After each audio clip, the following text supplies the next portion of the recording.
හයි ළමයි ඔන්න අදත් මම ආවා. අද මම අරන් ආවේ ටියර් එකෙන් ආපු ස්පොන්ජ් කේක් ෆ්ලේවර්ස් 3. මෙතන තියෙනවා ලෙමන් ෆ්ලේවර්, චොක්ලට් ෆ්ලේවර් වගේම වැනිලා ෆ්ලේවර් එක.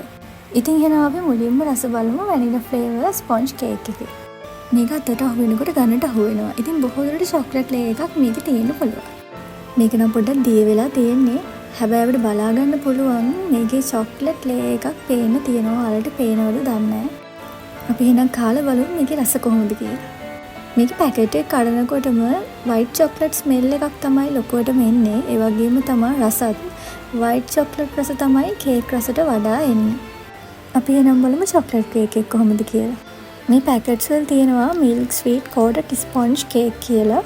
ඒ වගේම පැකට් එක දැක්කහම අපිට පේනවා මේකේ white chocolate එක තමයි ලේ එකක් විදිහට ගිහින් තියෙන්නේ කියලා. අපි එහෙනම් ඒකේ රස බලමු.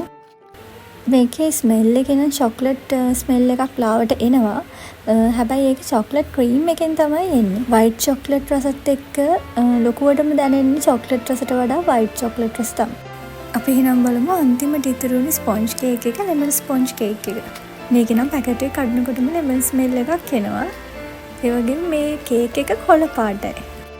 මම හිතනවා මේක හොඳ රසක් තියෙනවා කියලා. ඉතින් අපි කාලා බලමු කොහොමද කියලා. ඇත්තටම ඒක හොඳයි. කලින් කාපු දෙකටම වඩා මට නම් හිතට ඇල්ලුවේ මේක.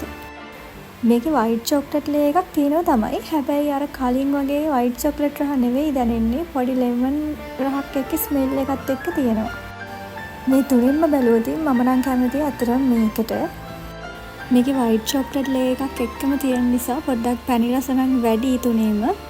ඉතින් ඔයාලත් මේ ෆ්ලේවර්ස් තුන try කරලා බලලා තියෙනවා නම් ඔයා කැමතිම ෆ්ලේවර් එක මොකක්ද කියලා කමෙන්ට් කරගෙන යන්න. එහෙනම් අපි අදට යනවා. bye bye.